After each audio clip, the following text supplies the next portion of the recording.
بسم اللہ الرحمن الرحیم۔ ایک دفعہ ایک مسلمان عورت کے سامنے ایک یہودی عورت نے حضرت موسیٰ علیہ السلام کی سخاوت کا قصہ بیان کیا اور اس میں اس حد تک مبالغہ کیا کہ حضور نبی کریم صلی اللہ علیہ وسلم پر ترجیح دے دی اور کہا کہ حضرت موسیٰ علیہ السلام کی سخاوت تو اس انتہا پر پہنچی ہوئی تھی کہ اپنی ضروریات کے علاوہ جو کچھ بھی ان کے پاس ہوتا سائل کو دے دینے سے دریغ نہ فرماتے۔ یہ بات اس مسلمان عورت کو ناگوار گزری۔ انہوں نے کہا انبیاء علیہ السلام سب صاحب افضل و کمال ہیں، حضرت موسیٰ علیہ السلام کی سخاوت و انصاف میں کچھ شبہ نہیں، لیکن سید عالم محبوب کائنات حضور نبی کریم صلی اللہ علیہ وسلم کا مرتبہ سب سے اعلیٰ ہے۔ اور یہ کہہ کر انہوں نے چاہا کہ یہودی عورت کو حضور نبی کریم صلی اللہ علیہ وسلم کے جود و کرم کی آزمائش قرار دی جائے۔ معصوم بچی کو نبی کریم صلی اللہ علیہ وسلم کی بارگاہ میں بھیجا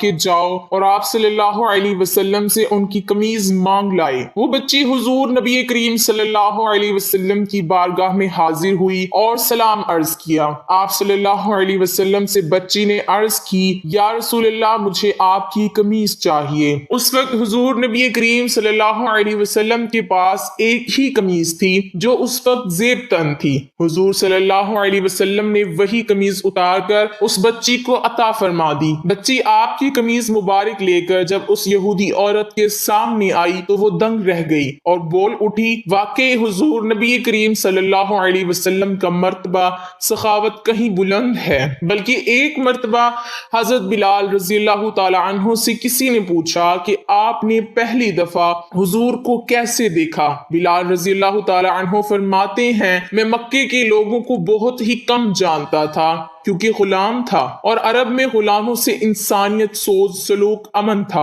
ان کی استطاعت سے بڑھ کر ان سے کام لیا جاتا تھا، تو مجھے کبھی اتنا وقت ہی نہیں ملتا تھا کہ باہر نکل کے لوگوں سے ملوں، لہٰذا مجھے حضور پاک صلی اللہ علیہ وسلم کی کسی چیز کا قطعی علم نہ تھا۔ ایک دفعہ کیا ہوا، مجھے سخت بخار نے گھیر لیا، سخت جاڑی کا موسم تھا اور انتہائی ٹھنڈ اور بخار نے مجھے کمزور کر کے رکھ دیا، لہٰذا میں نے لحاف اوڑا اور لیٹ گیا۔ ادھر میرا مالک جو یہ دیکھنے آیا میں جو پیس رہا ہوں یا نہیں، وہ مجھے لحاف اوڑ کر لیٹا دیکھ کر آگ بگولا ہو گیا۔ اس نے لحاف اتارا اور سزا کے طور پر میری قمیض بھی اتروا دی اور مجھے کھلے صحن میں دروازے کے پاس بٹھا دیا کہ یہاں بیٹھ کے جو پیس۔ اب سخت سردی، اوپر سے بخار اور اتنی مشقت والا کام، میں روتا جاتا تھا اور جو پیستا جاتا تھا۔ کچھ ہی دیر میں دروازے پہ دستک ہوئی، میں نے اندر آنے کی اجازت دی تو ایک نہایت متعین اور پر نور چہرے والا شخص اندر داخل ہوا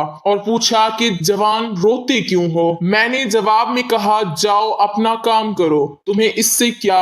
میں جس وجہ سے بھی روؤں، یہاں پوچھنے والے بہت ہیں لیکن مداوا کوئی نہیں کرتا۔ قصہ مختصر کہ بلال نے حضور صلی اللہ علیہ وسلم کو کافی سخت جملے کہے۔ حضور صلی اللہ علیہ وسلم یہ جملے سن کر چل پڑے۔ جب چل پڑے تو حضرت بلال رضی اللہ تعالی عنہ نے کہا کہ بس میں کہتا تھا نا کہ پوچھتے سب ہیں، مداوا کوئی نہیں کرتا۔ حضور صلی اللہ علیہ وسلم یہ سن کر بھی چلتے رہے۔ حضرت بلال رضی اللہ تعالی عنہ کہتے ہیں کہ دل میں جو ہلکی سی امید جاگی تھی کہ یہ شخص کوئی مدد کرے گا وہ بھی گئی، لیکن بلال کو کیا معلوم کہ جس شخص سے اس کا واسطہ پڑا ہے وہ رحمت للعالمین ہے۔ حضرت بلال رضی اللہ تعالی عنہ کہتے ہیں کہ کچھ ہی دیر میں وہ شخص واپس آ گیا، اس کے ایک ہاتھ میں گرم دودھ کا پیالہ اور دوسرے میں کھجوریں تھیں۔ آپ صلی اللہ علیہ وسلم نے کہا، اسے پیو اور جا کے سو جاؤ۔ میں نے کہا، یہ جو کون پیسے گا؟ نہ پیسے تو مالک صبح بہت مارے گا۔ اس نے کہا، تم سو جاؤ،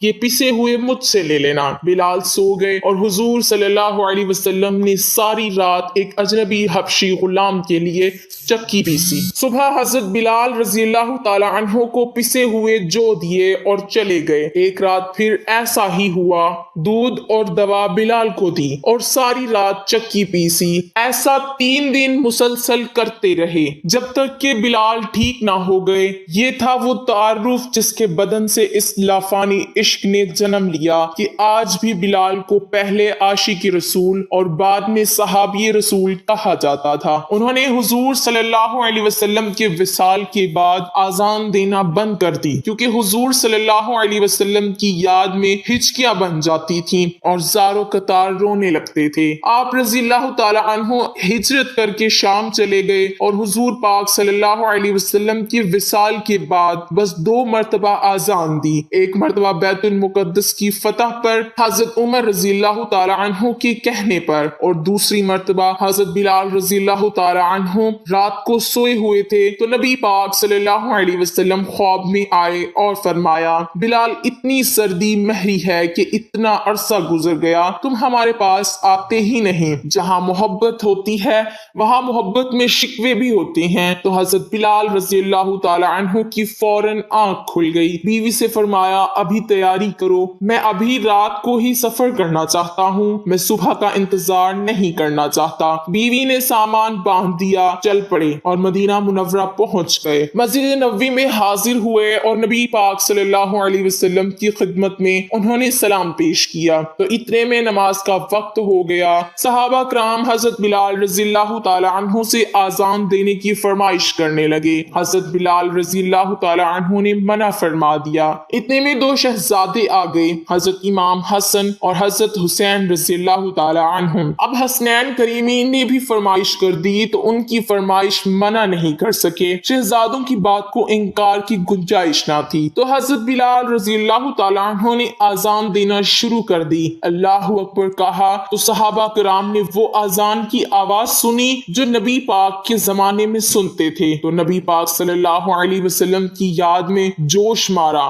صحابہ کرام زار و قطار رونے لگے۔ حضرت بلال رضی اللہ تعالی عنہ کی بھی ہچکیاں بن گئی۔ عورتوں نے بھی آواز سنی تو اپنے چہرے ڈھانپ کر بچوں کو لے کر مسجد نبوی کے دروازے پر آ کھڑی ہوئی۔ عجیب منظر ہے، مسجد کے اندر مرد رو رہے ہیں اور اس آواز کو سن کر جو محبوب صلی اللہ علیہ وسلم کے زمانے میں سنا کرتے تھے، اور مسجد کے باہر عورتیں رو رہی تھیں۔ اذان تو ختم ہو گئی مگر معاملہ اور نازک تب بنا جب ایک 3-4 سال کا بچہ اپنی ماں سے کہنے لگا، امی اتنے عرصے بعد بلال رضی اللہ تعالی عنہ واپس تو آ گئے ہیں اور نبی صلی اللہ علیہ وسلم اب واپس آئیں گے۔ صحابہ کرام نبی پاک صلی اللہ علیہ وسلم کو بے تحاشا یاد کرتے تھے۔ جب ہم رسول اللہ صلی اللہ علیہ وسلم کی حیات مبارکہ کا مطالعہ کرتے ہیں تو آپ کی حیات طیبہ میں سخاوت اور مہمان نوازی کے بے شمار واقعات پاتے ہیں۔ آپ کا یہ معمول تھا کہ آپ صلی اللہ علیہ وسلم کے گھر جب کوئی مہمان آتا تو جو بھی بہتر سے بہتر میسر ہوتا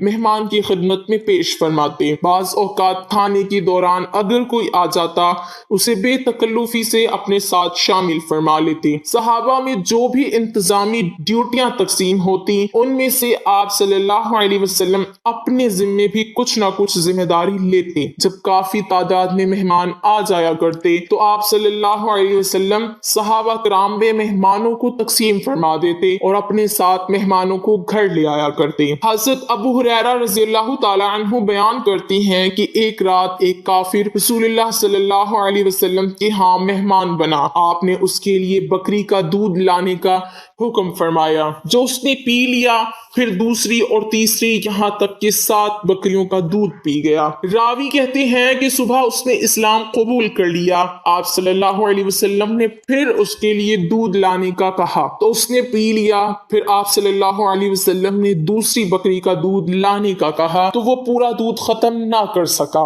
آپ صلی اللہ علیہ وسلم نے فرمایا، مومن ایک آنت میں کھاتا ہے جبکہ کافر 7 آنتوں کو بھرتا ہے۔ ناظرین کرام، مہمانوں کے کھانے پینے پر مسرت محسوس کیجئے۔ مہمان زحمت نہیں بلکہ رحمت اور خیر و برکت کا ذریعہ ہوتے ہیں، اور اللہ جسے آپ کی ہاں بھیجتا ہے اس کا رزق بھی اتار دیتا ہے۔ روایت کے مطابق حضور اکرم صلی اللہ علیہ وسلم کے پاس جب مہمان آتے تو آپ بذات خود ان کی خاطرداری فرماتے۔ آپ مہمان کو اپنے دسترخوان پر کھانا کھلاتے۔ مہمان نوازی کو ایک فرض قرار دیتے ہوئے آپ صلی اللہ علیہ وسلم وسلم نے فرمایا جو شخص اللہ اور یوم آخرت پر ایمان رکھتا ہے اس کے لیے ضروری ہے کہ وہ مہمان کی عزت اور تکریم کرے، مہمان کا خصوصی احترام کرے، اور مہمانی 3 دن 3 راتیں ہیں۔ مہمان کے لیے یہ بات جائز نہیں کہ وہ اتنا طویل قیام کرے جس سے میزبان مشقت میں پڑ جائے۔ اللہ تعالی ہمیں سخاوت اور مہمان نوازی کے حوالے سے آپ صلی اللہ علیہ وسلم کے اسوہ حسنہ کو اپنانے اور اس پر عمل کرنے کی توفیق عطا فرمائے، آمین یا رب العالمین۔